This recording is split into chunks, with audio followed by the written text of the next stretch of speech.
नमस्कार, मी वृषाली कदम. जय महाराष्ट्राच्या एन्काउंटर या खास कार्यक्रमामध्ये आपल्या सगळ्यांचे स्वागत आहे. आज माझ्यासोबत एन्काउंटरमध्ये शिवसेनेचे नेते संजय निरुपमजी आहेत. खरं तर संजय निरुपमजी, खूप खूप स्वागत आपल्या जय महाराष्ट्रामध्ये. संजय निरुपम म्हटलं तर बऱ्याच गोष्टी आहेत खरं तर विचारण्यासारख्या, त्यामुळे एक एक करून मी सगळ्या गोष्टींकडे जाणारच आहे. पण मला संजय निरुपम यांच्याबद्दल कायम एक उत्सुकता राहिलेली आहे की राजकारणामध्ये संजय हे इतकं महत्त्वाचं असतं का, की संजय उवाच झाल्याशिवाय पुढे त्याही वेळेचं महाभारत काही झालं नाही आणि याही वेळेचं महाभारतामध्ये संजय एकदम की रोल प्ले करतात. संजय निरुपम एवढा की रोल तर नाही आहे, पण ते एक सगळे संजय सारखेच असतात असं नाही आहे. पण संजय लागतो. काही संजय नालायक पण असतात आणि काही संजय लायक असतात. मी एक लायक माणूस आहे. मग नालायक कोण आहे? खूप सारे आहेत, उबाटामध्ये आहेत. तो हा आम्ही काम करणारा माणूस, मेहनत करणारा माणूस, आणि मेहनत म्हणजे एक प्रामाणिक माणूस. आणि जेव्हा ज्यांच्याबरोबर मी काम करतो त्यांच्याबरोबर एकदम प्रामाणिकपणाने त्यांची सेवा करतो आणि त्यांच्या जे काही आयडिया आहे, जे काही त्यांचा प्रोग्राम असतो त्याला कसा पर्यंत घेऊन जायचे आहे याच्यावर माझा जोर असतो. पण माझा तोच प्रश्न आहे की संजय निरुपम हे ज्यावेळी शिवसेनेत होते, म्हणजे त्यावेळेच्या अनडिवायडेड शिवसेनेमध्ये होते, त्यावेळी ते बाळासाहेब ठाकरेंचे ब्लू आईड बॉय होते. जेव्हा ते काँग्रेसमध्ये गेले तेव्हा ते राहुल गांधींचे ब्लू आईड बॉय झाले. की इतकी की त्यावेळेच्या मुख्यमंत्र्यांची पण कंप्लेंट तुम्ही करायचात, अशी कंप्लेंट मुख्यमंत्री करायचे. आणि इतकं राहुल गांधी तुम्हाला त्या काळी सिरियसली घेत होते ज्यावेळी सत्ता होती त्यांची. आणि जेव्हा आता ते शिवसेनेत आलेले आहेत, शिंदेंकडे आलेले आहेत, तेव्हा फार कमी लोकांना माहिती असेल, पण श्रीकांत शिंदेंच्या गाडीमध्ये एक व्यक्ती कायम असतो आणि दॅट इज संजय निरुपम. तर इकडेही ब्लू आईड बॉय झालेले आहेत ते. तर कसं काय जमतं संजय निरुपम तुम्हाला हे सगळं? सर्वप्रथम मी सांगू इच्छितो की माझा जो डोळा आहे तो ब्लू नाही आहे. तुम्ही बघू शकता. हा जो मी सांगितलं ना तुम्हाला की मी जेव्हा पक्षामध्ये काम करतो तेव्हा पक्षाचे जो नेते असतात त्यांच्याबरोबर एक प्रामाणिकपणाने काम करतो आणि एक खूप ट्रान्सपरन्सी ठेवतो मी आपसात. आणि जे काही माझ्या मनात आहे, जो काही माझ्या मनात आयडिया आहे तो मी त्यांच्याबरोबर शेअर करतो. जेव्हा मी अनडिवायडेड शिवसेनामध्ये होतो, बाळासाहेब मला खूप एक बाळासाहेबांचा मी लाडका होतो आणि खूप मला ते माझ्यावर खूप विश्वास होता त्यांच्या. मी दोपहर का सामना सुरू केला आणि दोपहर का सामना जेव्हा आम्ही सुरू केलं तेव्हा बाळासाहेबांना काही असं उम्मीद नसतं की नाही होतं की दोपहर का सामना एक सक्सेसफुल असा एक न्यूजपेपर वृत्तपत्र होऊ शकतो. पण तो आम्ही 6 दिवसात 1 लाखपेक्षा जास्ती प्रति आम्ही कॉपी आम्ही मार्केट छापत होतो आणि मार्केटमध्ये विकत होतो आणि एकदम जबरदस्त न्यूजपेपर होतो. त्यानंतर साहेबांनी मला स्वतः बोलावलं आणि सांगितलं की तुम्ही राज्यसभामध्ये जा. आणि राज्यसभामध्ये जाऊन मी असा नाही की एक बाकी लोकांसारखे उलटे सीधे धंदे करण्यामध्ये मी व्यस्त असतो. मी राज्यसभामध्ये जाऊन शिवसेनाचा विचार राज्यसभाच्या पटलावर ठेवून संपूर्ण देशात शिवसेनाच्या विचाराचा प्रचार प्रसार केला. तो बाळासाहेबला खूप एक आवडत होता आणि त्यामुळे ते माझ्यावर खूप विश्वास करत होते. म्हणून दुसऱ्या संजयना तुम्ही खूपच होतात. दुसरा संजय तोपर्यंत नव्हते तिकडे. जोपर्यंत मी होतो तोपर्यंत तो नव्हते. एक दोन वेळा ते बाळासाहेबांबरोबर ते काहीतरी त्यांची बाचाबाची झाली होती की तुम्ही निरुपमला राज्यसभा पाठवला, मी काय इकडे कलम घेसू का. अच्छा. तर त्याने सांगितले काय मी ज्यांना संपादक बनवतो त्यांच्याबरोबर काहीतरी करार केलेला आहे की संपादक त्यानंतर तुम्हाला राज्यसभामध्ये पाठवणार, असं होत नाही. त्याच्यामध्ये लायकी आहे, तुम्ही पाठवला. तो असा होता, जे काही होतं झाला तो. पण काही विषयावर आमचा मतभेद झाला आणि आम्ही पक्ष सोडून शिवसेनामध्ये काँग्रेसमध्ये गेलो. आणि काँग्रेसमध्ये मी काम करत होतो. एकदम इकडचे जो काँग्रेसचे लोक होते तुम्हाला कधी ॲक्सेप्ट केलेत नाही, पण जो नेते मंडळी होते दिल्लीमध्ये त्यांना असा वाटला की नाही ते संजय निरुपममध्ये काहीतरी पोटेन्शियल आहे, यूज केला पाहिजे.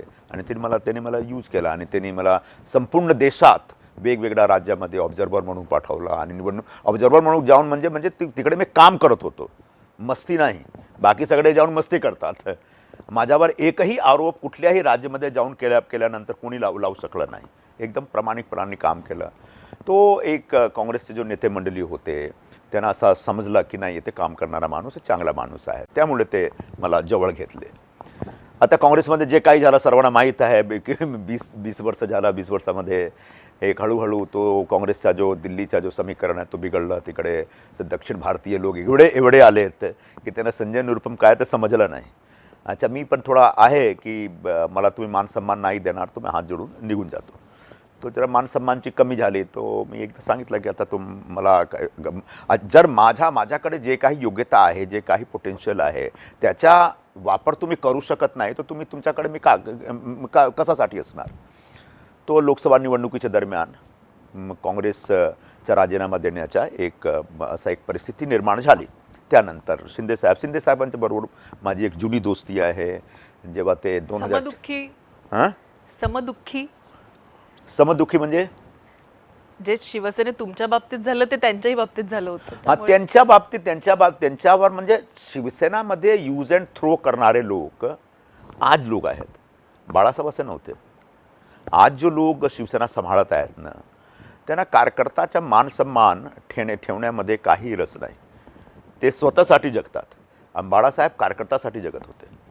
आणि त्यामुळे शिंदेसाहेबांबरोबर जे काही झालं तो सर्वांना माहीत आहे. पण मी स्वतःबद्दल बोलत होतो की एक अशी परिस्थिती निर्माण झाली की आता काँग्रेस सोडायला पाहिजे तर कुठे जायला कोणाच्या संपर्कात यायला पाहिजे. तो शिंदेसाहेबांच्या संपर्कात मी होतो. पण तुम्ही म्हणजे शिंदेकडे गेलात पण आधी तो रस्ता बीजेपीकडे जात होता. बीजेपीकडे का थांबला? बीजेपीकडे माझ्या तुम्हाला कोणालाही तिकीट देणार होते, त्याच्यामुळे नाही, वाद पण निर्माण झाले होते ना. असं काही नाही. 2016 मध्ये एकदा भाजपतर्फे प्रयास झाला होता. तेव्हा मी मुंबई काँग्रेसचा अध्यक्ष होतो. तो भाजपाकडे प्रयास झाला. फडणवीसजीचा फोन आला होता की आम्ही तुम्हाला राज्यसभामध्ये पाठवतो, तुम्ही आमच्या पक्षामध्ये या. यावेळेला लोकसभेला पण उतरवण्याची तयारी आणि त्या संदर्भात पण बोलणी 2024ला पण चालू होती. 2024 मध्ये मला निवडणुकी लढायचा होता असा एक तयारी होती माझी. कारण 2019 मध्ये हरल्यानंतर मी सतत काम करत होतो. पण एक अशी परिस्थिती निर्माण झाली की उबाठा आणि काँग्रेसचा अलायन्स झाला. आणि उबाठाचे जो प्रमुख होतं त्यांनी असा एक निर्धार केलेला होता. त्यांचा एक संकल्प होता की निरुपमला यावेळी आम्ही धडा शिकवणार. तो धडा शिकवणार तर शिकवा तुम्ही. तो त्यांनी काँग्रेसवर एक प्रेशर टाकला की कुठल्याही परिस्थितीत आम्ही सीट सोडणार नाही. आणि काँग्रेसवाल्यांना मी काँग्रेसचे जो लिडरशिप आहे त्यांच्यामध्ये पण एक असा एक त्यांच्यामध्ये एक असा इंटरेस्ट राहिला पाहिजे होता की नाही तो आमचा माणूस आहे तर त्यांच्यासाठी काहीतरी केलं पाहिजे. पण काँग्रेसची लोक आजही म्हणतात की ठाकरेच डिक्टेट करतायत. हा आता काँग्रेस पार्टीने कम्प्लिटली एक साष्टांग दंडवत केलेला आहे शिवसेना समोर. तुम्हाला बहुतेक आठवण असेल तुम्हाला की जेव्हा शिवसेना आणि अनडिवायडेड शिवसेना होती, शिवसेना आणि काँग्रेसचा अलायन्स होत होता तेव्हा संपूर्ण देशात मी एकटा माणूस होता ज्याने विरोध केला आणि उघडपणे मी विरोध केला की तुम्ही करू नका. शिवसेनेचे पण नुकसान होईल, तुमचं पण नुकसान होईल आणि काँग्रेस पार्टी तो एकदम संपेल. आज काय झाला? काँग्रेसचे फक्त 16 आमदार आहेत. म्हणजे काँग्रेसच्या एवढा खराब परिस्थिती कधीही महाराष्ट्रात नव्हती. तो का झाला? शिवसेना आणि काँग्रेस आणि एनसीपी बरोबर एक जो अलायन्स झाला त्याच्या. आता काँग्रेसच्या लोकांचं दुःख हे आहे की उबाठा म्हणतं की जे काँग्रेसचे वोटर्स आहेत ते त्यांचे वोटर्स आहेत. झालेलं आहे आता. ज्याप्रमाणे यूपी मध्ये काँग्रेसचे जो ट्रॅडिशनल वोटर होते तो हळूहळू समाजवादी पार्टी आणि BSP कडे गेलेत आणि काँग्रेसचा काही वोट राहिला नाही. त्याचप्रमाणे काँग्रेसच्या सध्या एकच वोट बँक राहिलेला आहे महाराष्ट्रात, मुंबईत खास करून, तो म्हणजे मुस्लिम वोट बँक. आणि ज्याप्रमाणे मुस्लिम वोट बँक आणि उद्धव ठाकरेमध्ये एक जवळीक निर्माण झालेला आहे, तो मला असा वाटतो की जर समजा उद्धव ठाकरे आणि काँग्रेसचा अलायन्स नाही झाला तो काँग्रेसचा संपूर्ण मुस्लिम वोट बँक तिकडे शिफ्ट होईल आणि काँग्रेसकडे काही नाही राहील. का? पण मुस्लिमांना विश्वास नाहीये का काँग्रेसवर राहिला असं म्हणायचं तुम्हाला? अल्पसंख्याकांना, मुस्लिमांना अल्पसंख्याक समाजांना काँग्रेसवर कधी विश्वास नाही केला पाहिजे. कारण गेल्या 70 वर्षापासून काँग्रेसने त्यांना RSSच्या हिंदू महासभाच्या भाजपच्या एक भीती निर्माण करून दिली आणि त्यांचा वोट घेतलं. पण कधीही त्यांच्यासाठी काही केलं नाही. 2006 मध्ये जेव्हा सच्चर कमिटीचा निर्माण झाला, सच्चर कमिटीची रिपोर्ट आली, तेव्हा तो मोदीजी प्राईम मिनिस्टर नव्हते. मोदीजी तो आले तर 2014 मध्ये.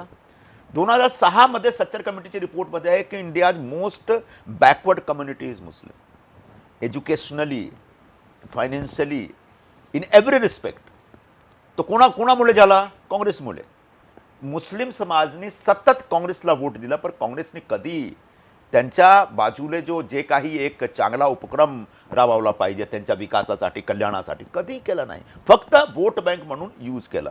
आणि त्याच्या कारणास्तव जेव्हा यूपीमध्ये मुस्लिम समाजांना एक ऑप्शन मिळाला, ते काँग्रेस सोडून पळालेत. सिमिलरली महाराष्ट्रामध्ये आता मुस्लिम समाजाला एक ऑप्शन मिळालेला आहे, तो म्हणजे उबाठा. आणि याच्यामध्ये उबाठाचं पण नुकसान आहे. जेवढे ते मुस्लिम समाजांना जवळ करणार, तेवढे त्यांचे हिंदू समाज त्यांच्या लांब होणार. तो त्यांचं नुकसान आहे. तो असा एक अलायन्स झालेला आहे, म्हणजे एक बेमेल शादी झालेला आहे. एक असा लग्न झाला जेव्हा ज्याच्यामध्ये दोघांमध्ये काहीही एक समानता नव्हती. 36 गुण मिळाला पाहिजे ना लग्नासाठी, एकही गुण त्यांच्या मिळत नाही. आणि ते दोघे बरोबर आलेत. आता उबाटाचा पण नुकसान आणि काँग्रेसचा पण नुकसान. पण आता तर राज ठाकरे सोबत आलेले आहेत. राज ठाकरे बंधू, ठाकरे परिवार एक झालेला आहे. किती मोठा थ्रेट तुम्हाला हा वाटतो येत्या इलेक्शनच्या मध्यनजर? हा मीडियामध्ये एक मोठा हाईप आहे की ठाकरे बंधू एकत्र आले म्हणजे आता महाराष्ट्रात एक मोठी क्रांती होईल. कमीत कमी मुंबईमध्ये काही क्रांती होऊ शकत नाही. कारण असं आहे की मुंबईमध्ये हा एक ग्राउंड रियालिटी आहे. कोणालाही वाईट नाही वाटलं पाहिजे. मराठी जो वोटर आहेत ते मायनॉरिटीमध्ये आहेत, ते एवढे मोठे आता नाही आहेत. गैर मराठी वोटर जो आहेत ते मेजॉरिटीमध्ये आहेत. जेव्हा हे दोघे बंधू बरोबर येणार, म्हणजे जो मनसेचे लोक आहेत, कधी मारवाडीला मारणार, कधी बिहारीला मारणार, कधी यूपीवाल्याला, कधी ऑटोवाल्यांना, कधी फेरीवाल्यांना, तो जो बाकी कम्युनिटी आहेत, जो गैर मराठी भाषिक आहेत, बिगर मराठी भाषिक समाज आहे, तो त्यांच्यापासून लांब होईल. म्हणजे तुम्हाला फक्त मराठी भाषिक लोकांमध्ये पॉलिटिक्स करायचं, राजकारण करायचं. आता मराठी भाषिक वोटर म्हणजे तुमची मक्तेदारी नाही आहे. त्याच्यामध्ये भाजपचा एक मोठा वाटा आहे. म्हणजे तो 6, 7, 8% लोक आहेत मराठी भाषिक समाजमध्ये जे मोदी साहेबांना मानतात, RSS वाले आहेत, सावरकरवादी आहेत, फडणवीस जिचे फॉलोवर आहेत. बरोबर. तसं सगळे मराठी भाषिक लोक त्यांच्याबरोबर नाही. त्याचप्रमाणे प्रकाश आंबेडकर आहेत. महाराष्ट्रात एक समजा एक 10-11% दलित समाज आहे. मुंबईमध्ये 8-9% असणार. 8-9% सर्व वोट त्यांच्याकडे आहे, मी असं सांगत नाही, पण एक मोठा जो वोट बँक आहे तो त्यांच्याकडे आहे. आता शिंदे साहेब, एकनाथ शिंदे म्हणजे यावेळी सध्या महाराष्ट्रात सर्वात पॉप्युलर मराठी लीडर आहेत. म्हणजे आहेत. मी असंच मी सांगत नाही, हे समजू नका की मी काही चापुलसी करत आहोत. हा फॅक्ट आहे. फास्टेस्ट इमर्जिंग मास लीडर म्हणजे एकनाथ शिंदे सध्या. त्यांच्या नेतृत्वात महाराष्ट्रात विधानसभाच्या निवडणुकी झाली आणि जो जो जो जो परिणाम आला, जो निकाल आला, तुम्ही सगळे बघू शकता. याच्यामध्ये भाजपची एक स्ट्रॅटेजी होती, पोल स्ट्रॅटेजी होती, पोल मॅनेजमेंट त्यांचा होता, पण नेतृत्व कोणी केलं, फेस कोण होता, तो शिंदे साहेब होते. लाडली बहन योजना म्हणजे त्यांनी ज्याप्रमाणे महाराष्ट्रात जिल्ह्यात जाऊन एक जोरदार कॅम्पेन केलं, त्याचा एक इम्पॅक्ट होता. अजून पण ते उपमुख्यमंत्री आहेत, पण एवढा मेहनत करतात. जो व्यक्ती मेहनत करत नाही तो कधीही जननेता होऊ शकत नाही, मास लीडर होऊ शकत नाही. पण शिंदे साहेब दिवस रात्र मेहनत करतात. आणि यामुळे माझा असा एक विश्लेषण आहे की ठाकरे बंधू समजा एकत्र आले तरीही मोठा जो हिस्सा आहे मराठी भाषिक मतांचा, तो शिंदे साहेब बरोबर आहे, आमच्या बरोबर आहे. आणि त्यानंतर त्यांची जो ठाकरे बंधूची जो एक पूर्ण स्ट्रॅटेजी असेल, तो मराठी वोट आणि मुस्लिम वोट M² झाला, M+M. पण M+M मध्ये एक मोठा M जो ओरिजिनल शिवसेनाचा त्यांचा जो वोट होता ना, तो आता खिसकलेला आहे. तो आता आमच्याकडे आहे. मनसेकडे किती मराठी वोट आहे. मनसेचे जो प्रमुख आहेत तो मराठी भाषासाठी, मराठी लोकांसाठी, मराठी कल्चरसाठी खूप बोंबाबोंब करतात ना. पण शेवटी त्यांच्याकडे फक्त 1.5% वोट आहे. उबाठा एवढा मराठी भाषिक करतात, ते मुस्लिम समाजाला जवळ करतात, त्यांचे फक्त 20 आमदार आहेत. आणि महाराष्ट्रात विधानसभा निवडणुकीमध्ये सर्वात मोठा मराठी नेता कोण, शिवसैनिक सर्वात मोठा कोण आहे, तो महाराष्ट्राचे मतदारांनी निकाल दिलेला आहे आणि तो म्हणजे एकनाथ शिंदे साहेब आहेत. आणि त्यांच्या नावाने मुंबईमध्ये, ठाणेमध्ये, MMR मध्ये, संपूर्ण महाराष्ट्रात एक जबरदस्त वोट बँक असा निर्माण झालेला आहे. हा एक ग्राउंड रियालिटी आहे, फॅक्ट आहे. निवडणुकीमध्ये आता जो लोकल बॉडीच्या इलेक्शन होईल ना, स्थानीय स्वराज्य संस्थेच्या इलेक्शन होईल, जेव्हा मुंबई महानगरपालिकाच्या निवडणुकी होईल, जिल्हा परिषदच्या निवडणूक होईल, वेगवेगळ्या नगर परिषदच्या निवडणूक, तुम्ही बघून घ्या, शिंदे साहेबांच्या नावाने जोरदार मत पडेल. काय काम मी सांगतो की तो व्यक्ती कोणाच्याही विरोधात हेट करत नाही, कोणीही समाजाच्या विरोध कधी बोलत नाही. ती बघा, कधीही ते कोणी समाजाच्या विरोध एक शब्द पण बोलत नाही. ते उबाठावाले दररोज शिंदे साहेबांवर अटॅक करतात, खालच्या लेवलवर जाऊन अटॅक करतात. ते कधीही त्यांच्या भाषामध्ये उत्तर देत नाही, ते स्वतः एक काम करतात. तो असा एक माणूस, त्यांच्यावर संपूर्ण महाराष्ट्राच्या लोकांची एक नजर आहे की एक काम करणारा माणूस, लोकांचा भला करणारा माणूस आहे आणि मराठी लोकांना बरोबर घेऊन जाणारा माणूस आणि बाकी समाजाला पण जवळ करणारा माणूस आहे.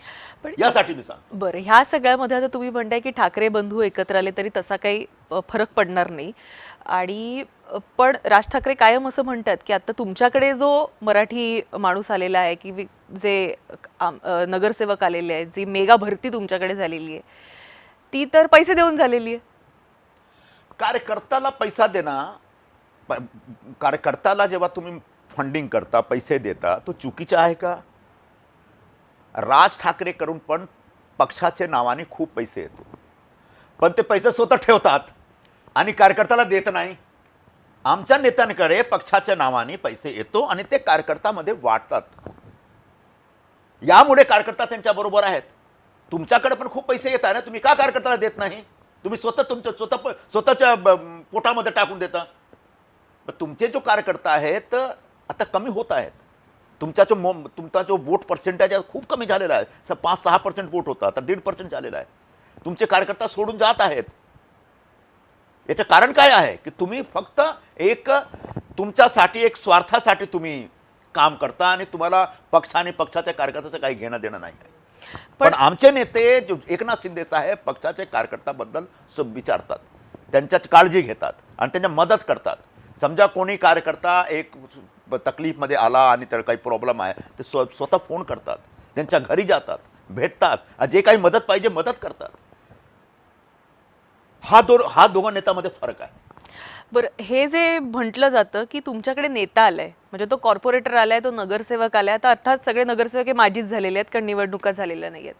नगरसेवक आलाय पण ती वोट बँक आलेली नाही असं म्हटलं जातं, तर ह्याकडे आपण कसं पाहतो? हा एक चुकीचा नरेटिव्ह आहे.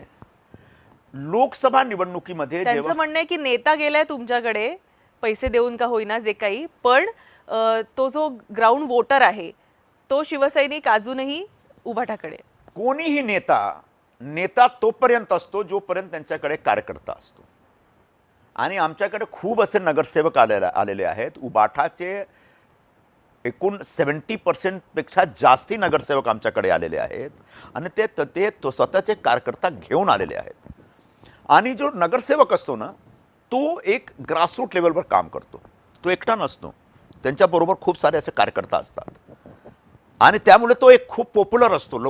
एक नगरसेवकच्या निवडणुकीत जिंकणं म्हणजे तो एक लोकल वार्डमध्ये त्यांचे स्वतःचे एक व्यक्तिमत्व असतो. लोकसभा निवडणुकीत जिंकणं म्हणजे पक्षाच्या नावावर लोक जिंकतात, पक्षाची लहर आहे, लोक जिंकतात. आणि विधानसभा निवडणुकीमध्ये पक्ष आणि व्यक्ती दोघांचं समीकरण पाहिजे. पण नगरसेवक म्हणजे पार्टीचा फक्त सिंबल असतो. तो व्यक्ती केवढा इम्पॉर्टंट आहे, केवढा पॉप्युलर आहे, कॅपेबल केवढा आहे, केवढा त्याचा कनेक्ट आहे लोकांबरोबर, त्याच्यावर अवलंबून असतो एक निवडणुकीमध्ये. तो जो नगरसेवक आमच्याकडे आले आहे, काही एक नगरसेवक कमजोर असणार, पण सगळे नगरसेवक असं नाही. मी सांगू शकतो की जे 70% लोक आमच्याकडे आले त्याच्यामध्ये 90% 90% नगरसेवक चांगले आहेत आणि ते पुन्हा निवडून येऊ शकतात. तुम्ही 50-50 मागताय, बीजेपी द्यायला तयार नाहीये 50-50. मला माहीत नाही की अजूनपर्यंत सीट शेअरिंगवर काही चर्चा सुरू झालेली आहे. तर मीडियामध्ये असाच खूप एक शिगुफा छोडताच आहे, असं असं नाही आहे. हा पण समजा एक जेवढे शिवसेनेचे नगरसेवक होते पूर्वी, जेव्हा युनायटेड शिवसेना होती, अनडिवायडेड शिवसेना होती, तेवढे नगरसेवकची सीट आम्हाला मिळाला पाहिजे, ही एक आमची भूमिका आहे. पण शेवटी शिंदे साहेब एक खूप सामंजस्याने काम करतात आणि भाजपबरोबर बसून काही अडचण निर्माण नाही झाला पाहिजे आणि बरोबर कसा उबाठाला रोखला पाहिजे. आणि जो ठाकरे ब्रँड चालू आहे, तो ठाकरे ब्रँड म्हणजे काय आहे ते सर्वांना दाखवला पाहिजे. याच्यासाठी शिंदे साहेब बीजेपी बरोबर बसून एक चांगला एक वाटाघाटी करणार. म्हणजे कुठेतरी असं म्हटलं जातं की ठाकरे बंधू हे जे एकत्र आलेले आहेत, कुठेतरी भाजपची पण छुपी सहमती आहे या सगळ्याला किंवा असं ह्याला, आणि कुठेतरी एक चेकमेट राहावा शिंदेंवर म्हणून हा प्रयास केला गेलेला आहे. याकडे आपण कसं पाहता? हा एक असा एक मीडियामध्ये एक दुष्प्रचार आहे. पण मला असं वाटत नाही. कारण असं आहे की संपूर्ण मीडियामध्ये काय चाललेले आहे की दोघे भाऊ एकत्र येणार म्हणजे खूप एक चांगली क्रांती होईल, मोठी क्रांती होईल. भाजप एवढी चूक करेल का? तो भाजपच्या विरोधात हा एक दुष्प्रचार चालू आहे आणि जो दुष्प्रचार करणारा सर्वात मोठा माणूस आहे ना भांडूपचा, तो असा एक जेव्हा शिंदे साहेब चीफ मिनिस्टर झालेत तेव्हा यांनी काय सांगितलं, आता 1 महिन्यात सरकार पडेल, शिंदेला काढून टाकणार. अच्छा 1 महिना निघाला, पुढच्या महिना पण निघाला, अच्छा पुढच्या महिना करत करत 2.5 वर्ष निघाला. त्यानंतर काय सांगतात, आता पक्षाचा विलय होईल. कधी होईल नाही. तो असा एक एक एक चुकीची बातमी पसरवण्याचा एक प्रयत्न दररोज तिकडून होतो. आता लोकांना पण माहीत पडलेला आहे की तो व्यक्ती सतत एक खोटी बातमी लोकांमध्ये टाकतो. आता असे खोटी बातमीचा राज चालत नाही. एक समोरासमोर शिंदे साहेब, फडणवीस साहेब, अजितदादा काम करतात आणि एकमेकासमोर एकमेकाच्या बरोबर काम करून ते महाराष्ट्रात कसं पुढे घ्यायचं आहे हा त्यांच्या मनात एक मोठा एक आहे संकल्प आहे. आज एन्काउंटरमध्ये बोलताना तुम्ही असं म्हणालात की मराठी हा मुंबईमध्ये मायनॉरिटीमध्ये गेलेला आहे, मराठी वोटर. तर टक्का कमी आहे. मी मराठी लोकांच्या विरोधात बोलत नाही असं सांगू नका, पण हा एक ग्राउंड रियालिटी आहे, फॅक्ट आहे की जो वोटिंग पर्सेंटेज शेवटी डेमोक्रेसीमध्ये नंबर आहे ना, तर नंबरचा महत्त्व असतो ना. तो नंबरचा महत्त्व असतो. तो नंबर असा आहे, तो ज्यांना मुंबईत पॉलिटिक्स करायचं आहे, राजकारणमध्ये यशस्वी व्हायचं आहे, त्यांना सर्व समाजांना बरोबर घेऊन जायचे. बाकी लोक काय करतात? मराठी टक्का 70% झाले असं तुम्ही म्हणताय? मराठी टक्का असेल 70%. गुजराती, मारवाडी, यूपी, बिहार, बाकी जो पंजाब ये वो सगळे मिटून आहे तिकडे.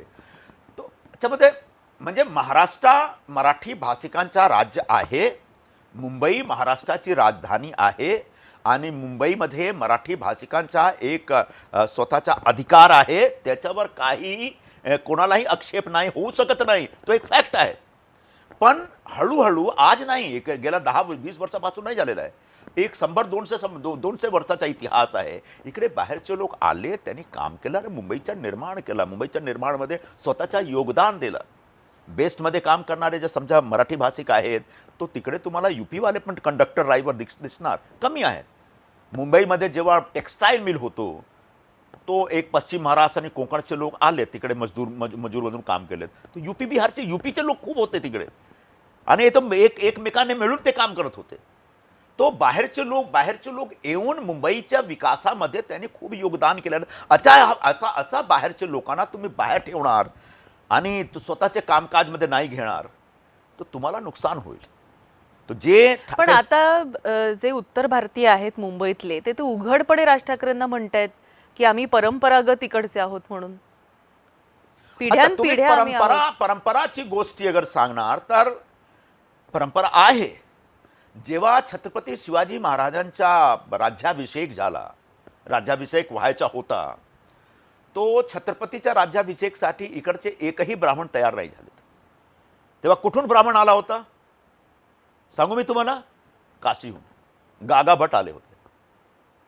तो आमचा उत्तर भारत आणि महाराष्ट्राचा जो नाता आहे तो एवढा जुना आहे. 1600ची आमच्या रिश्ता आहेत.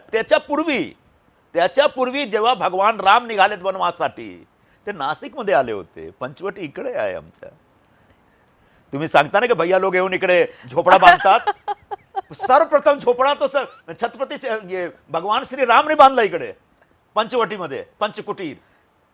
तिकडे सीतामैया राहत होती. तो आमचा एक रिश्ता, आमचा जो नाता आहे उत्तर भारत आणि महाराष्ट्र फार जुना आहे. छत्रपती शिवाजी महाराजाचे जो राजपाट होता, त्यांचा जो कामकाज होता, त्याच्यामध्ये केवढे होते गैरमराठी भाषिक लोक. तो असा नव्हता. पण स्वतःचा राजकारण चालविण्यासाठी इकडे काही राजकारणी बिगर मराठी भाषिक लोकांच्या विरोधात ज्याप्रमाणे राजकारण करतात तो चुकीचा आहे. मुंबईत तुमचाच आहे, मराठी लोकांचा आहे, आम्ही स्वीकार करतो. आणि स्वीकार कोणी सांगू शकत नाही की मी स्वीकार करणार नाही. तू करू नको, तुम्ही स्वीकार करा नाही करा तुमचा प्रश्न आहे. पण मुंबई महाराष्ट्राची राजधानी आहे, मराठी लोकांचा एक प्रेमाचा स्थळ आहे. पण तिकडे मुंबईच्या विकासामध्ये बिगर मराठी भाषी लोकांचा एक जबरदस्त योगदान आहे. पुरा बॉलिवूड बघा ना तुम्ही. दादासाहेब फाल्केनं सुरू तर केलं, पण त्यानंतर कितने केवढे चोपडा आलेत, कपूर आलेत आलेत तर सगळे काय करतात ते मुंबईमध्ये काम करतात ना. तुम्हाला एक माहिती आहे, गुरुदत्त एक मोठे फिल्मकार होते. एकदा ते गेले डल लेकवर गेलेत श्रीनगर. डल लेकवर त्यांना शिकारा दिसला, एक जो नाव असतो असा. तो एक शिकारा घेऊन पवईमध्ये घेऊन आले होते. अच्छा. चालला नाही, पण त्यांची अशी इच्छा होती की आमच्या मुंबईमध्ये पण एक शिकारा राहिला पाहिजे सर. ते गुरुदत्त होते एक तिकडचे सिक्कीम गौर सारा GSV होते. पादुकोण होते, तो कर्नाटक कुठे काय ते गोवाच्या पुढे कारवारी होते. पण ते तो शिकारा घेऊन कारवार नाही गेले, ते इकडे आलेत. तो लोकांमध्ये पण मुंबईसाठी खूप प्रेम आहे. मुंबईच्या लोकांमध्ये पण बाहेरून आलेल्या लोकांसाठी खूप प्रेम असतो. त्यांनी स्वीकार केलेला आहे. त्यांच्या बरोबर ते राहतात. त्यांच्या बरोबर त्यांच्या एक एक चांगली रिश्ता आहे, चांगला नाता आहे. तुमची बायको महाराष्ट्रीयन आहे, तुमची बायको CKP आहे. माझी बायको आहे ना, माझी मिसेस आहे ना CKP. आणि ठाकरेंशी नातं देखील आहे. मला माहित नाही, ते वैद्य आहेत. आणि त्यांचा एक दुसरा जो परिवार आहे तो गुप्ते आहे, तो वैद्य गुप्ते. चंदू मामा तो वैद्य आहेत. ठाकरेंचे नातच आहे. बाळासाहेबांची मिसेस वैद्य होती. येस. आता सगळे वैद्य म्हणजे एकच आहेत का मला माहित नाही. पण मी तुमच्या मिसेसशी बोललेली आहे आणि त्यावेळी मला त्यांनी सांगितलेलं की ठाकरे हे बंधू लागतात दूरचे. सो आता मला असं वाटतं की खरं तर संजय निरुपम हा विषयच मोठा आहे आणि अथांग आहे. त्यामुळे मुंबई या विषयावर मी येईन, कारण मुंबईतले उत्तर भारतीय या विषयाकडे आपण येऊया. पण सगळ्यात महत्त्वाचं म्हणजे जिथे एकीकडे मुंबईचे इलेक्शन्स आता अगदी तोंडावर आलेले आहे, तिथे बिहारचेही आलेले आहेत. तर संजय निरुपम बिहारच्या इलेक्शन्सकडे कसं पाहतात? बिहारचा जो राजकारण आहे, हलचल चालू आहे बिहारमधली, बिहारचा जो राजकारण आहे ना, तो एकदम संपूर्ण देशात सर्वात अशी कॉम्प्लेक्स आणि कॉम्प्लिकेटेड राजकारण आहे. ते राजकारण समजण्यामध्ये लोकांना खूप वेळ लागतो. मी पण एवढा समजत नाही.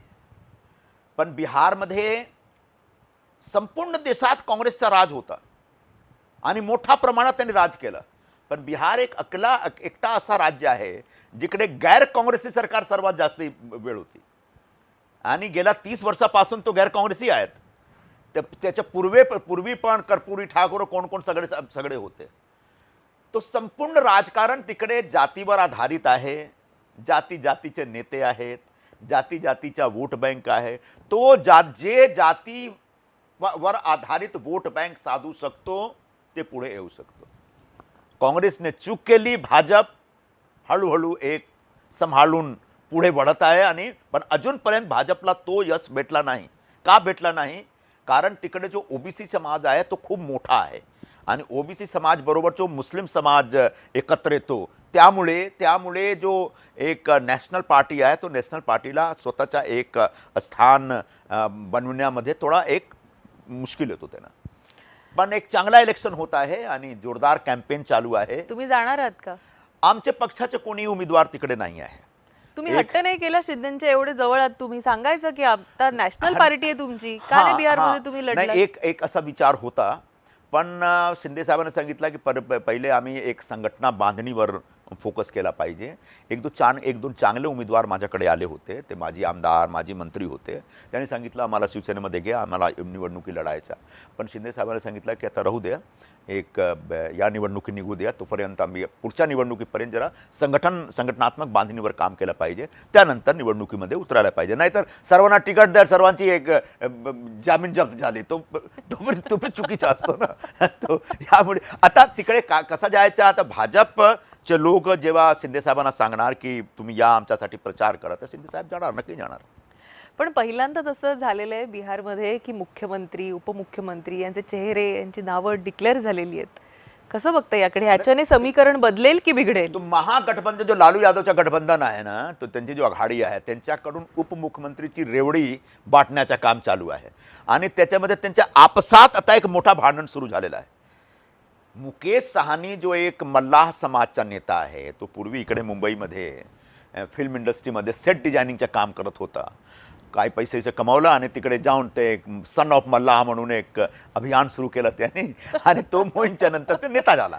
आता त्यांच्यात मल्लाह समाज 2-2.5% नाविक समाज म्हणजे नाविक म्हणजे जे समाज जो फुलन देवी ज्या समाजची होती, तो केवट जे होते ना, केवट महाराज होते ना, भगवान रामला जो त्यांनी सरयू पार केला होता, तो मल्लाह समाजकडे 2-2.5% वोट आहे. त्यांनी एक प्रेसर टाकला की माझं नाव तुम्ही डिक्लेअर करा उपमुख्यमंत्री म्हणून. त्यांनी डिक्लेअर केला फक्त 2-2.5% वोटसाठी.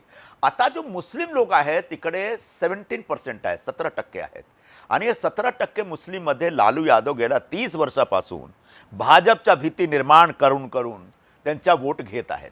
आता मुस्लिम लोक सांगत आहेत की जेव्हा ज्यांच्याकडे 2.5% वोट आहे, तुम्ही उपमुख्यमंत्री देता, आमच्याकडे 17% आहे, तो आम्हाला तुम्ही उपमुख्यमंत्रीचं नाव पद का देत नाही? आता माझं चॅलेंज आहे, जर लालू यादवच्या आघाडीमध्ये हिम्मत असेल तो मुस्लिम समाजामधून एक नाव ते जाहीर करून दाखव. जेव्हा जाहीर करणार तेव्हा एक नवीन प्रकारचं पोलरायझेशन सुरू होईल तिकडे. यासाठी ते अडकलेले आहेत. तो महागठबंधन स्वतःमध्ये अडकलेला आहे असा एक आम्हाला इकडून दिसतो. आणि जे माझे रिलेटिव्ह आहेत तिकडे, नातेवाईक आहेत, त्यांच्याबरोबर एक चर्चा आमच्या चालू असतो. मी विचारतो काय होईल यावेळी बिहारमध्ये. ते सगळे सांगतात की NDA येईल, भाजपची सत्ता पुन्हा येईल. आणि जे काही चालू आहे, कारण असं आहे की नितीश कुमारच्या नेतृत्वात गेल्या 20 वर्षात जो बिहारमध्ये कामकाज झाला तो फार जबरदस्त होता. बिहारमध्ये विकास खूप झालेला आहे. एक असा वेळ होता जेव्हा गावात 24 तासात किमान फक्त 1 तास वीज येत होती. आता 24 आवर्स वीज सप्लाय होत आहे. रोडचा डेव्हलपमेंट झालेला आहे. लॉ अँड ऑर्डर म्हणजे जेव्हा लालू यादव होते सत्तेमध्ये तेव्हा लॉ अँड ऑर्डर बिहारमध्ये एकदम नष्ट झालेला होता. अपहरण उद्योग म्हणजे एक नवीन उद्योग होता तिकडे. खरं लोकांना अपहरण करायचा, फिरौती वसूल करायचा, आता सगळे संपलेलं आहे. पटनामध्ये फ्रेजर रोड जो मेन रोड आहे त्या रोडवर संध्याकाळी 7च्या नंतर कोणीही महिला फिरू शकत नव्हती जेव्हा त्यांचा राज होता. आज परिस्थिती असं आहे की रात्री 2 वाजता 3 वाजता पण महिला फिरू शकतात मुंबईसारखे. तो एवढा चांगला एक बिहारमध्ये एक. मग बिहारचे लोक काय येतात मुंबईमध्ये आता? हां, या मुद्द्यावर एक कुठेतरी प्रॉब्लेम आहे. कारण बिहारचा इंडस्ट्रियलायझेशन जो आहे ना तो आता ठप्प झालेला आहे. एक असा वेळ होता जेव्हा बिहारमध्ये इंडस्ट्रियलायझेशन खूप होतं. खाद कारखाना होता, शुगर फॅक्टरी होती, रेलचा कारखाना होता. ये जो बीजचे जो होते ना थर्मल पॉवर प्लांट्स होते, आता सगळे बंद झालेले आहेत.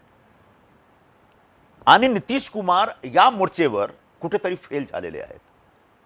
नितीश कुमार औद्योगिक विकासवर जिकडून एक एम्प्लॉयमेंट जनरेट होतो, बरोबर, तो एम्प्लॉयमेंट जनरेशनच्या विषयावर त्यांचा करू शकले नाही. पण का या फिर त्यांचा एक जो प्रायोरिटी होतो तो एक इन्फ्रास्ट्रक्चर डेव्हलपमेंटवर होतो का असा मला पण दिसतो. पण इन्फ्रास्ट्रक्चर आपण कशासाठी डेव्हलप करतो तर तिथे इंडस्ट्री यावी आणि इंडस्ट्रीतून रोजगार यावा आणि स्थानिक लोकांना रोजगार मिळावं, तिथलं त्यांचं लाईव्हलीहूड सुधारावं. पण ते गेल्या अनेक दशकांमध्ये सुधारलेलं नाहीये. मी ॲक्सेप्ट करतो की जेवढा औद्योगिकीकरण महाराष्ट्राचा झाला, गुजरातचा झाला किंवा दक्षिण भारतीय जो स्टेट आहेत त्यांच्या झाला, त्याचप्रमाणे बिहारमध्ये नवीन उद्योग आणून स्थापित करून आणि त्या उद्योगधंदा वाढवून जो काम करायचा होता तो नाही झालेला आहे, हा फॅक्ट आहे. पण पुढे करायला पाहिजे. सर्वप्रथम एक लॉ अँड ऑर्डर कंट्रोल करण्याचा एक पहिला प्रायोरिटी होता त्यांचा. मी एक तुम्हाला उदाहरण सांगतो. माझ्या जिकडे माझं गाव आहे, जुना गाव रोहतास डिस्ट्रिक्टमध्ये, तिकडे एक फॅक्टरी होती रोहतास इंडस्ट्रीज. त्या इंडस्ट्रीमध्ये माझे वडील काम करत होते. तो इंडस्ट्री बंद झाली. लॉकआउट युनियन बाजी वगैरे आता संपूर्ण बंद झाला.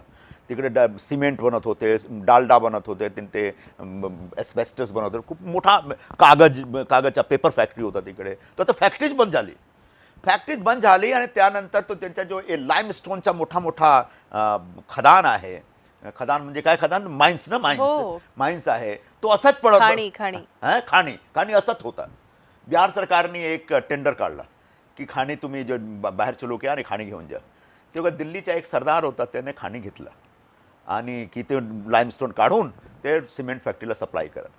जेव्हा त्यांनी खाणी घेतलं, लालू यादवचा राज होता, तेव्हा जे काम सुरू केलं आणि सगळे जो हप्ता वसुलीवाले तिकडे पोहोचले. ते सरदारने सांगितलं की मैंने पैसा दिया भाई, मैं नहीं दूंगा पैसा. फायनली त्याचं मर्डर केलं त्याने, ते पळाला. तो हा जो गुंडागर्दी आहे, माफिया राज आहे, रंगदारी त्याच्यात सांगतात, जो माफियागिरी आहे ना, तो अजूनपर्यंत आहे पण कमी झालेला आहे. नितीश कुमारचे आल्यानंतर तो खूप कंट्रोलमध्ये आलेला आहे. अजून कंट्रोल केला पाहिजे आणि एकदा हा कंट्रोल झाला त्यानंतर औद्योगिक बाहेरचे इन्व्हेस्टर जाणार, इन्व्हेस्टमेंट करणार आणि उद्योगधंदे तिकडे लावणार. पण मग काय होतंय ना की त्या शहराचा विकास झालेला नाहीये. तिकडच्या अनेक शहरांत, पटना असो, अनेक शहर आहेत बिहारची, त्यांचा विकास नाही झाला आणि त्यामुळे एका मुंबई या शहरावर अनेक वर्ष सतत येऊन इथेही प्रेशर वाढलं असं नाही वाटत का तुम्हाला? तुम्ही तर मुंबईचे सुपुत्रच झालात. नाही, मी तो जन्माने बिहारी आहे, कर्माने मराठी आहे. मला काय, आम्ही जन्म घेतला आम्ही बिहारमध्ये, मी जन्म घेतला बिहारमध्ये, पण जो अंतिम क्रिया तो आमच्या मुंबईमध्ये होईल. आता परत तिकडे जाऊन अंतिम क्रियासाठी जायचा नाहीये. पण हा तुमचा प्रश्न आहे आणि हा एक चिंतेची बाब आहे की जो बॅकवर्ड स्टेट आहेत त्याच्यावर आता त्याच्यामध्ये विकासावर जोर दिला पाहिजे, त्याच्या इंडस्ट्रियलायझेशनवर जोर दिला पाहिजे आणि काही इंडस्ट्री डिसेंट्रलाइज करून तिकडे घेऊन जायला पाहिजे. फक्त बिहारचा इश्यू नाही आहे, राजस्थानचा पण इश्यू आहे, मध्य प्रदेशचा इश्यू आहे, झारखंडचा पण इश्यू आहे. झारखंड तो मोठा एक त्यांच्याकडे जो नॅचरल वो आहे मायनिंग, जो एक प्राकृतिक संपदा असतो तो मोठा प्रमाणात त्यांच्याकडे आहे. पण तेवढा बिझनेस नाही आहे, तेवढा इंडस्ट्री नाही आहे. बोकारो स्टील आहे, सेंद्रीचा खाद कारखाना तो बंदच झालेला आहे. तो एक हा विषय आहे आणि या विषयावर काम केला पाहिजे. पण तुम्ही काँग्रेसमध्ये होतात, राहुल गांधी तुमचं एवढं ऐकायचे, म्हणजे सीएमची कंप्लेंट पण तुम्ही करू शकत होता, एवढी मुभा होती तुम्हाला, किंवा तुमच्या कंप्लेंटवर लक्ष दिलं जायचं. इकडे सीएम पण डिस्टर्ब व्हायचे, इतकं लक्ष दे. मग का नाही तुम्ही बिहारसाठी तिकडे शब्द टाकलात त्यावेळी राहुल गांधींना की इथे काहीतरी करा? माझी लोकसिस्टंटी काय होती? मी महाराष्ट्राचा काम करणारा माणूस, जवळचा माणूस, बिहारमध्ये जवळचा माणूस नाही, जवळचा माणूस आज चालेल, पण बिहारमध्ये काँग्रेसची काही सत्ता नाही, काँग्रेसचं काही घेणं देणं नाही, काँग्रेसचं काही कंट्रोल नाही. आणि मी आहे मुंबईचे. आता मी काय सांगू की राहुलजी चला बिहारचा विकास करा, काय करू शकणार? कुछ तो कर लेते. काही नितेश तेव्हा पण त्यांनी, लालू प्रसाद यादव हे तेव्हाही होतेच, जवळचेच होते काँग्रेसच्या. काही ना काहीतरी असं लालू यादव मध्ये पण विकास करण्यासाठी काही असं जिद्द नव्हती. तो फक्त एक ओबीसीचा राजकारण, म्हणजे एक समजा एकदा ते गावात गेले मुख्यमंत्री झाल्यानंतर गोपालगंजमध्ये. तो ते गावचे लोग आले कि लालू बाबू जरा जैसे पटना में चमचमाता रोड है, हमको भी रोड बना के दे दीजिए ना. तो काय बोलले मालूम? क्या? तू क्या करेगी रोड लेके? रोड पे बड़े बड़े अमीर लोग कार लेके चलते, तुम्हारे पास कार है? तो असा लालू यादवच्या कंपन्या ते चरवाहा विद्यालय बनवलं. तो म्हणजे लालू यादव म्हणजे एक मोठा स्टंटबाज होते आणि स्टंट करून 15 वर्षपर्यंत त्याने बिहारवर राज केला आणि जो गोर गरीब जो बॅकवर्ड कास्टचे लोक आहेत त्यांचा विश्वास त्यांनी जिंकले. पण डेव्हलपमेंट ते करू शकले नाही. पण तुम्हाला असं वाटतं का की आता तुम्ही काँग्रेस सोडलीत, राहुल गांधींपासून जरा लांब झालात, म्हणून राहुल गांधी असं जरा असे स्टेटमेंट्स करायला लागलेत का? नाही, राहुल गांधीजींच्या काय आहे मी सांगतो, त्यांची मोठी चूक काय आहे ती, गाईड नाही राहिला तुमच्यासारखा त्यांच्याकडे आता. त्यांचे नवीन गाईड जो आहेत ना ते सगळे लेफ्टिस्ट झालेले आहेत. त्यांचे आजूबाजूला JNU मध्ये शिकून आलेले लोक आहेत आणि लेफ्टिस्ट जो आहेत ना त्यांच्या आयडिया एवढा आउटडेटेड आहे, एवढा इरिलेव्हंट झालेला आहे इंडियामध्ये, ते स्वतः संपलेले आहेत. आता त्यांच्या आयडियाच्या प्रभावामध्ये ते काम करतात, यामुळे ते परत त्यांच्या पतन होत आहे. जे काही ते नवीन नॅरेटिव्ह तयार करतात ते लेफ्टिस्ट लोकांच्या प्रभावाखाली, आणि यासाठी काँग्रेसचा पतन होत आहे आणि पुढे पण पतन होईल काँग्रेसचं. बरं, मी पुन्हा एकदा मुंबईकडे येते. एक मुंबईकडे येताना शेवटचा प्रश्न, ह्या निवडणुकीमध्ये बिहारमध्ये महायुती म्हणजे BJP काय कमाल करेल असं तुम्हाला वाटतं, आणि नितीश कुमार पुन्हा एकदा मुख्यमंत्री होतील का असं वाटतं का तुम्हाला? या प्रश्नाचं उत्तर द्या, आपण मुंबईकडे येऊ. नितीश कुमार बद्दल बिहारच्या लोकांमध्ये खूप प्रेम आहे. नितीश कुमारने जो एक एक एक लाक्षणिक परिवर्तन केलेलं आहे बिहारमध्ये, तो सर्वांना दिसत आहे. पटनामध्ये जे काही रोडचा निर्माण झालेला आहे, पटना आणि पटनाचे सेंट्रल बिहार कनेक्ट करणारा रोड जबरदस्त आहे. लॉ अँड ऑर्डरचा कंट्रोल जबरदस्त आहे. यामुळे नितीश कुमारवर जो विश्वास आहे, पसमंदा मुसलमान आहे, जो अति पिछड़ा वर्ग आहे, महिला वर्ग आहे, ते त्यांच्या वोट बँक आहे. त्यांच्या जातीचा वोट 2.5% आहे. जे समाज, कुर्मी समाज 2.5-3% आहे.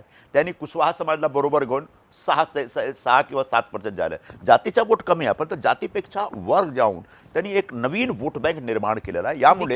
यामुळे त्यांच्या नावाने वोट पडेल आणि ते पुन्हा त्यांच्या नेतृत्वात NDAची सत्ता येऊ शकतो, मला असं वाटतो. बरं, आता मुंबईकडे येऊया. मुंबईमध्ये काय होईल? मुंबईमध्ये महापौर कोणाचा बसेल? मुंबईमध्ये असं परिस्थिती आहे की एक तो मुख्यमंत्री देवेंद्र फडणवीस यांच्या नेतृत्वात आणि त्यांचे 2 सहकारी शिंदेजी आणि अजितदादा पवार. अजितदादांचं कुठे आहे मुंबई नाही, मतलब एक सरकारच्या कामकाजबद्दल मी बोलतो की एक सरकारच्या कामकाज चांगला चलत आहे. अजितदादाकडे एक एक्सपिरियन्स आहे, शिंदे साहेबांकडे एक एक्सपिरियन्स आहे, फडणवीस जो खूप हुशार माणूस आहेत. तीनही नेता एक बहुत चांगला रीतीने ते काम करत आहेत, हा एक फॅक्ट आहे.